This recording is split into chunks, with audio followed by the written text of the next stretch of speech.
Hey readers, welcome back to another video. If you're new here, my name is Paloma, and in today's video, we're going to talk about the books I've been reading in the month of May. So let's get started. The month of May has actually been really good for me in terms of reading. I have been away for a little bit because I started a full-time job after my internship ended. Woo! So that's kind of been eating up all my time because it is a full-time position. But I've been finding ways to kind of read at work and as well as at home when I can, even if it's just one chapter a night or one to two. I try my best to at least get in like a couple minutes of reading because I need it. After my internship ended, there was a month where I wasn't working and I was in the worst reading slump of my life. You would think with all that time on my hands, I would read, but I just did the complete opposite. I think I watched more movies than I did read. So I really am glad that I've kind of come back to what is comfortable to me in terms of reading because I missed reading so much. I would literally be sitting on my phone and I'd be like, God, I wish I was reading right now. And it's like, you just need to put the phone down and start reading. But when it comes to reading slumps, it really is a mental battle. So I'm really glad I overcame it. And the books that I picked out for the month of May have really helped me tremendously. They're all really good so far. And I'm really hoping to at least finish two by the end of the month. One of them I know for a fact I'm not going to finish by the end of the month, but I'm going to keep up with it because it's actually really good. And that book is Lonesome Dove by Larry McMurtry. This book has been on my TBR for forever. It's not even a joke how long it's been on my TBR. And I've actually started and DNF'd it a couple times. I had a different edition of this book before I found this one at a book fair. And I really like this cover more. It's a bit like messed up, but you know what? That adds to the charm of it. And the story's charming as well. I didn't know I could be so endeared to two like crotchety old former rangers, but I am. My favorite character so far is Newt. I think he's just an absolute sweetie pie, and I really hope nothing bad happens to him. But look at how many pages are left. I think something. Who knows what could happen? But I really love him so far. I really like Dietz. I think Dietz is one of those characters that's silent but deadly because he came in and everybody was like, "Oh my god, we missed you, Dietz, we missed you." And then they go on this like trip to Mexico and Dietz is like on it. Like you don't even have to ask any kind of questions. Dietz is already like, I know what to do. So I really like him and I really like Newt. I'm 50-50 on Call and Augustus. They're just like a bickering old married couple, which is really funny and I also love it, but they gotta get the stick out their butt, at least in my opinion. And this was the May pick for a book club I'm a part of on Fable with my good friend Astrid. I suggest you all join that book club, and I will leave a link to the book club below. The next book I'm reading is Heartland by Banu Mushtaq. This is a collection of stories about girls and women in Muslim communities in India. I really wanted to pick it up when it won the International Booker Prize, and so I'm really glad that I'm reading it now. I think like a lot of translated works, a lot of things get lost in translation, and there's a few times where the dialogue kind of feels a bit clunky, but that's really just, it might just be me, I don't know. But I'm really enjoying it so far. I didn't really know that there was such a big Muslim community in India, which coincidentally, I had watched a movie called Homebound, where one of the main characters is actually Muslim. So that was another introduction and another perspective on Muslims in India. I'm only 68 pages in, but I'm really enjoying it so far. So I can't wait to read the rest of the stories in here. I'm also reading YN by Esther Yee. I'm not going to lie to you, I picked this up because I thought the cover was really pretty.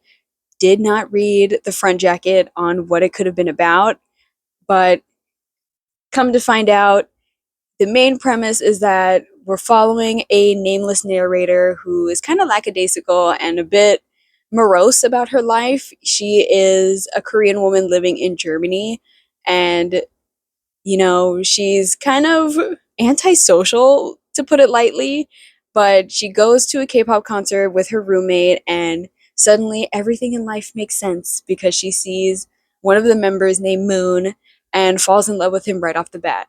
And really, the main point of the book is tackling themes of parasocialism within K-pop, as well as the boundary between fan and celebrity, which is really timely considering a lot of stuff that's happened within like pop culture and things like that in terms of fans overstepping their boundaries when it comes to celebrities, actors, singers, bands. So I'm really interested to see how this goes. Eventually, from what the front jacket says, when I eventually got to it, is that the narrator kind of takes a turn and starts writing fan fiction about the K-pop idol. So as the reader, I am in this fan fiction also, if that makes sense. Because YN means your name. So eventually, I'm going to be YN falling in love with Moon, a K-pop idol who I do not know and is not real. What the hell? Sure. It's one of the stranger books I've picked up so far, but I'm holding hope out. Yeah. Hopefully I can finish YN and Heartland by the end of the month. There's no possible scenario in which I finish Lonesome Dove by the end of the month unless I quit my job today. But I'm gonna still stick with it because, like I said before, I'm really enjoying it so far. I want to see it to completion. I, yeah. I'm very interested to see where Larry McMurtry takes these characters because it's like 900 pages. Switching over to films, during that month that I was unemployed, like I said before, I watched a lot of movies. So I'm just going to do a rapid fire review of the movies I watched, which was 13 movies. Doesn't really sound like a lot if you're a cinephile. It's a lot for me. So the first movie I watched was Challengers by Luca Guadagnino. That is a comfort film for me. I love the soundtrack. I listen to that soundtrack to work out. I think it's god tier. I love Zendaya in the movie. I think Mike Feist and Josh O'Connor are really great in it also. The next movie I watched was Primal Fear with Edward Norton and Richard Gere. Oh my god. Edward Norton deserved an Oscar for that movie. That was so good and it was so creepy. I love Law and Order, so Primal Fear was kind of like in my wheelhouse. But oh my god, it was so good. I don't think anybody else could have played the role that Edward Norton had. I think he did a supremely excellent job. He like scared me so much. I mean, my god. The next movie I watched was Montana Story with Owen Teague and Haley Lou Richardson. I've seen this movie about 3 times. It's another comfort movie for me. What makes it so comforting is that it's slightly boring because it's two estranged siblings coming together to kind of see the last days of their father who's really ill but has also really traumatized them a lot, and really not much happens in this story other than what we learn about these characters, what their lives are like as they come together, as they see each other for the first time in a really long time. I personally just really love Owen Teague. I think he's a great actor. And I also really love Haley Lou Richardson. I think she is an actress that really deserves a lot more credit than given. I think she's fantastic. I've seen nearly everything she's in because she's just so good to me. And speaking of, you should watch Ponies on Peacock if you can. Then I watched Jason's Lyric with Alan Payne and Jada Pinkett Smith. I'm 50-50 on it. I'm 50-50 on it because I really didn't understand where the story was going. I feel like the characters could have been developed a bit more. I think the most interesting part of the movie was the brother, Joshua, kind of reconciling with what he did and his inability to kind of acknowledge what he did and how it's impacted the people in his life. I'm 50-50 on it. I still really had a good time with it. I think it was a good movie. Would I watch it again, though? Probably not. I don't think so. Then I watched My Father's Shadow starring Chopay Dirisu. And this was a directorial debut for Akinola Davies Jr. Oh my god. If there's a movie in the list I'm about to give you, this is the one. Chopay Dirisu You will get an Oscar one day. Mark my words. It was just so good. I mean, I I cried like so hard at the end because the relationship between Chopin's character along with the two sons, which is mainly what the story is about, is the two sons, is really, really just endearing and heartbreaking. And you really feel for all three characters as they go through Lagos and just try to make sense of the world that they're living in. And I really love movies where children are kind of the main focus because you kind of see the world through their eyes because you're only a child for so long. So to see the world through their eyes and be like, "Daddy, can we go get ice cream?" And he's like, "Bro, the world is on fire. Like we can't talk about that right now." It's a really, really great movie. I highly, highly recommend it. Then I watched Miami Vice, comfort movie again. Love Miami Vice. Colin Farrell and Jamie Foxx, they were just so magnetic. I really, really enjoyed it. I almost wish they made a Miami Vice 2 with them. They're technically making a new one with Austin Butler and Michael B. Jordan. I want them to scrap that. Okay, bring back Colin Farrell and Jamie Foxx. That's all I need. And then because I am from Miami, I started watching the Miami Vice TV show on Tubi. It's so good. It's a bit corny at times. It is the 80s, but it's also just really good. And it's really fun watching it with my parents and then pointing out like places that they've been to and being like, "Oh my god, Miami's changed so much," blah blah blah blah blah. So it's really fun in that aspect, but some of the episodes are really, really good. Then I watched This Tempting Madness, which was screened at the Miami Film Festival. I think it's going to get a theatrical release. It stars Simone Ashley as the main character, and it's actually based on a true story, which I found out at the Q&A afterwards.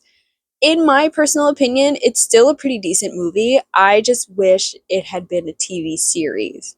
I think being able to flesh out the character and kind of what she's going through would have been a bit better with just a bit more runtime, but for for the runtime that they had, it's still pretty good. The tension is there. There's a bit of body horror, which I had to turn away from. It like I can't do body horror sometimes. It's like a bit much.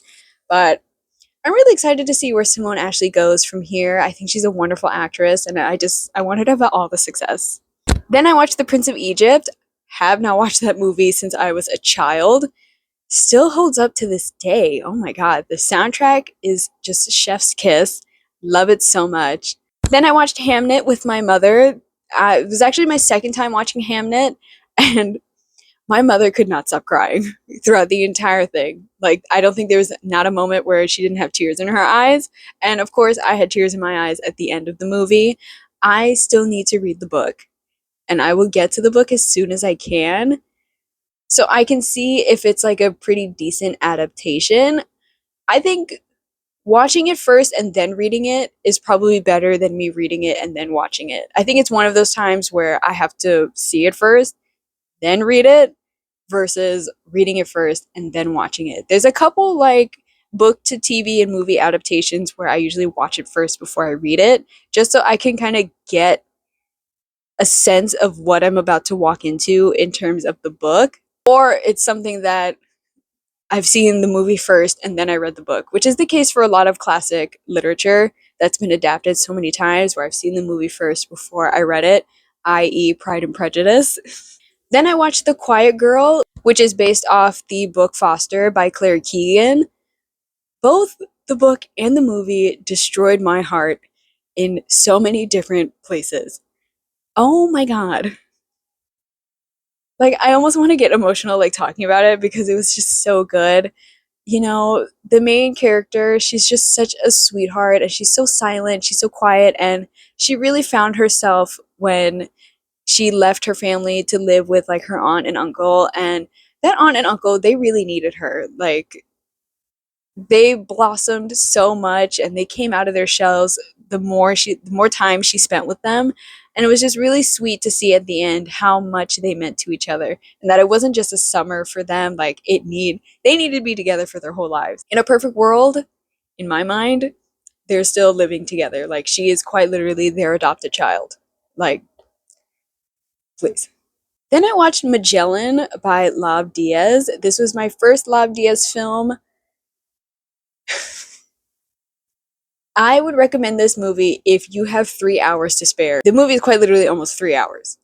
And one thing about Lav Diaz, his movies are really slow. And when I mean by slow, I mean they are physically slow. He does a lot of long, like tracking shots. So you'll be sitting there and it's almost like you're actually there because the camera's sitting there watching people pass by, doing this, doing that, having conversations, and there's no like cuts. And so you're really just sitting there in this moment, kind of trapped as the scenery like goes on. But I think again, I'm 50-50 on it. The story is compelling, but if you're not used to Lav Diaz's way of filmmaking, I personally wouldn't recommend it. I like to challenge myself in a lot of ways, and that was a challenge in itself, but I really enjoyed it. I thought the costuming was great. I thought the acting was great. Then I watched One People, which is a 1976 film from Suriname. And this follows the main character, Roy, who is studying in the Netherlands. He's originally from Suriname and he has a girlfriend. And suddenly he gets a call that his mother is dying and she needs to see him.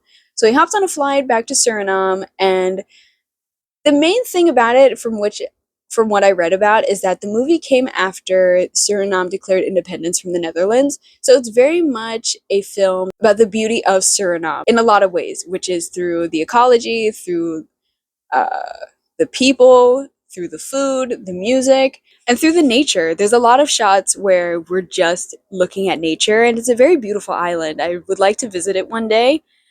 And what's very interesting about the film is that he comes back to Suriname and then he falls in love with this girl who is Hindustani.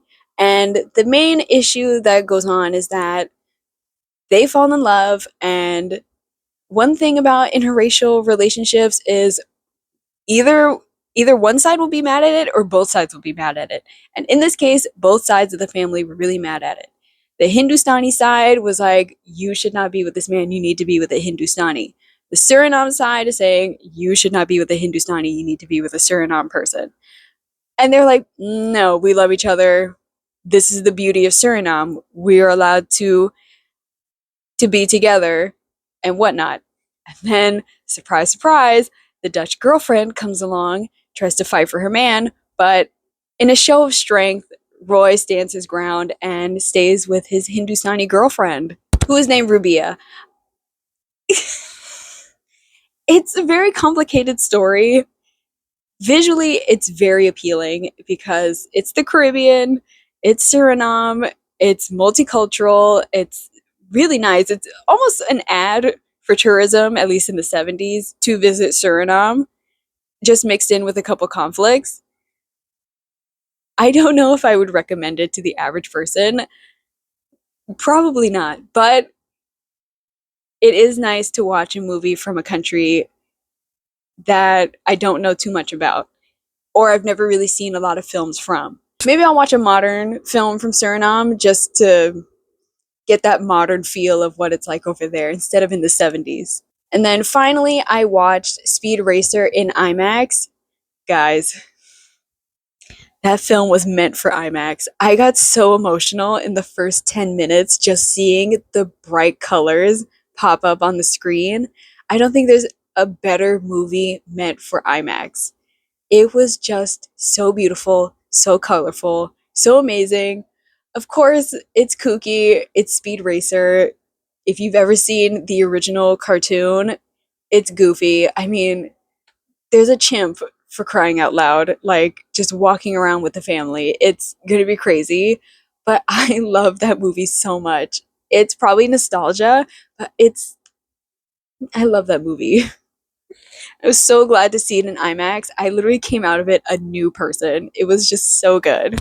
So those are all the books I'm going to be reading in May, as well as the movies I watched in April. I hope you enjoyed the video, and I hope to see you in the next one. Bye!